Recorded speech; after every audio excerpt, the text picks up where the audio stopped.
Hello everyone. ये स्थिर वैद्युत का लेक्चर नंबर 20 है। आज का हमारा जो टॉपिक है वो गॉस के नियम की उत्पत्ति यानी the proof of Gauss law. Gauss law के अनुसार जो समीकरण होता है फाई बराबर आवेश बटा एप्सिलॉन नॉट। तो हमें ये इक्वेशन प्रूफ करना है जो अभी मैंने लिखा था। सबसे पहले क्या करेंगे, हमारे पास एक प्लस क्यू आवेश है और इस प्लस क्यू आवेश से आर त्रिज्या का एक काल्पनिक गोला खींचते हैं। तो आप इस चित्र अनुसार समझिए, ये रहा हमारा वो प्लस क्यू आवेश जिससे आर दूरी पर एक बिंदु पी लिया गया है। जैसा कि हमने पढ़ा है कि किसी भी आवेश से अगर आर दूरी पर एक बिंदु पी लिया जाए तो वहाँ का जो विद्युत क्षेत्र होगा वो ई बराबर के क्यू बाय आर स्क्वायर होता है। उसी प्रकार इस आवेश से आर त्रिज्या का अगर गोला खींचा है तो इस आवेश से आर दूरी पर यानी बिंदु पी पर विद्युत क्षेत्र का जो इक्वेशन होगा वो इस प्रकार कुछ होगा।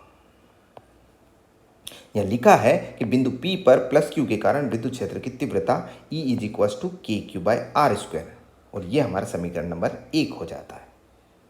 यहाँ पर अगर हम थोड़ा सा देखेंगे, ये जो पृष्ठ कंसिडर किया है आर त्रिज्या का, ये एक गोला है और इसे हम गॉसियन पृष्ठ के नाम से जानते हैं। इस पृष्ठ को हम S द्वारा कंसिडर करते हैं और इस पूरे पृष्ठ को अगर आप S बोल रहे हो तो हमने यहाँ पर एक छोटा सा अल्पांश लिया है जिसका नाम है ds।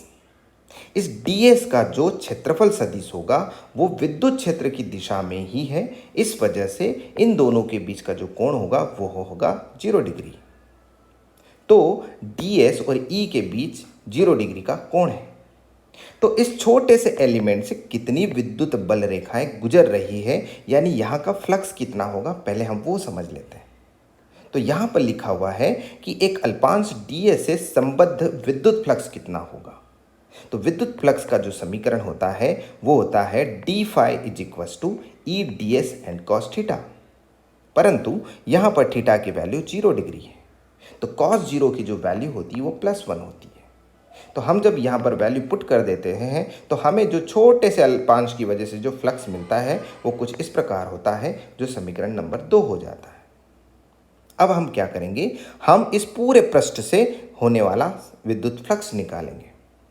तो उसके लिए हमें क्या करना होता है, जो हमने एक छोटे से अल्पांश की वजह से विद्युत फ्लक्स निकाला है उसको हम समाकलन कर देंगे।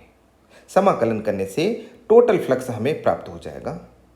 तो जैसा कि आप यहाँ देख सकते हैं कि जो छोटी सी वैल्यू है उसको अगर समाकलन करेंगे तो टोटल वैल्यू फाई मिल जाएगी, परंतु फाई की जो वैल्यू है हम उस समीकरण 2 से उठा के यहाँ रख देंगे तो के क्यू बाई आर स्क्वायर हो जाएगा।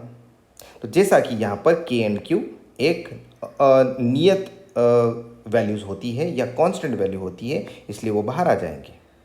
अब यहाँ पर समाकलन केवल पृष्ठ छोटे से अल्पांश का ही होगा जो कि कितना हो जाएगा, टोटल S। यहाँ पर जो टोटल S है वो गोली पृष्ठ का क्षेत्रफल है जो कि 4 पाई आर स्क्वायर होगा।